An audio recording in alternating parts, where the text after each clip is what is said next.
বন্ধুরা, আজকে যে আমি ভিডিও করে দেখাচ্ছি এই খাম চাষ। আপনারা দেখুন এই গাছ কত বড় হয়েছে।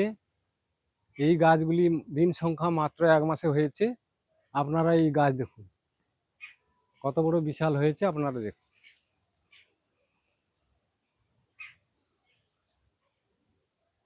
তো এই খাম চারা রোপণ করতে হলে কম্পোস্ট সার ব্যবহার করতে হবে মাটিতে, সেটা আপনাদের দেখানো হয়েছে।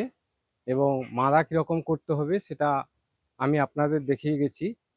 আর বীজটা কত বড় রোপণ করা হয়েছে সেটা আপনাদের দেখানো হয়েছে। এখন এই গাছগুলি 1 মাস মাত্র হয়েছে।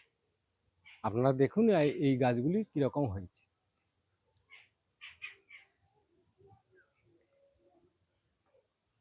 তো এই বলে সবাইকে ধন্যবাদ জানিয়ে আমি এখন কত শেষ করছি।